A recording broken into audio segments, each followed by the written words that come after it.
L'ONU appelle à une désescalade immédiate. Déclaration cette nuit du secrétaire général des Nations Unies après les raids israéliens, notamment sur des positions iraniennes en Syrie. C'était hier matin. L'aviation israélienne affirme avoir repéré un drone iranien qui avait passé la frontière depuis la Syrie. On n'avait pas vu pareille confrontation entre l'Iran et Israël depuis le début de la guerre en Syrie en 2011. Nous sommes justement avec Frédéric Ancel, maître de conférence à Sciences Po Paris. Bonjour. Bonjour. Qu'est-ce qui explique, Frédéric Ancel, ces raids de l'aviation israélienne hier matin ? Depuis 6 ans de guerre civile en Syrie, les Iraniens ont avancé leur pion, en quelque sorte, ont renforcé encore le Hezbollah, et cette fois, nous avons une ligne de front, en quelque sorte, qui ne se borne pas à cette ligne nord d'Israël, mais qui s'étend jusqu'à l'est du plateau du Golan israélien en Syrie. Et là, vous avez la crainte de la part des autorités israéliennes d'une espèce d'encerclement sur l'ensemble septentrional de leur pays. Et de l'autre côté, les Iraniens, non contents de leur victoire en Irak et en Syrie, souhaitent mettre les pieds en Méditerranée. Autrement dit, établir des jalons de contrôle sur l'ensemble de la région. Et comme vous l'avez très bien dit, on est donc maintenant dans une confrontation qui n'est plus Israël-Hezbollah ou Israël-Syrie, mais bien Israël-Iran, ce qui est beaucoup plus dangereux.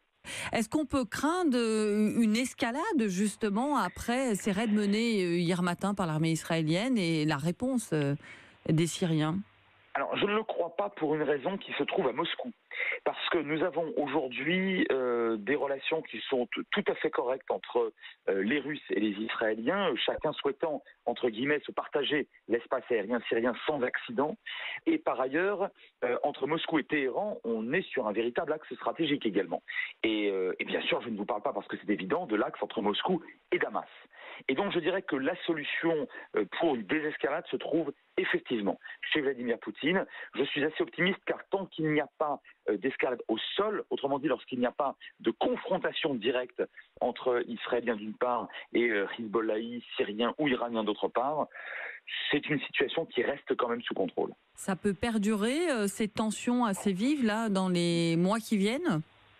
Oui, dans les mois qui viennent, très vraisemblablement, peut-être même dans les prochaines années, car aucun des deux camps ne souhaitera baisser la garde. Et l'Iran souhaite maintenir son axe pan-chiite stratégique jusqu'à la Méditerranée, donc du Liban à Hezbollah, à la Syrie et à l'Irak, bien sûr. Et de l'autre côté, les Israéliens entendent bien empêcher l'augmentation des capacités balistiques et aériennes de l'Iran dans la région. Donc oui, la tension peut durer, mais encore une fois, je suis assez optimiste quant à l'impossibilité d'une véritable escalade militaire globale, parce que, encore une fois, la nouvelle puissance importante dans la région, en tout cas en Syrie, c'est-à-dire la Russie, ne le souhaite pas. Merci beaucoup Frédéric Ancel pour cet éclairage. Je rappelle que vous êtes l'auteur de Mon dictionnaire géopolitique qui vient de paraître aux presses universitaires de France.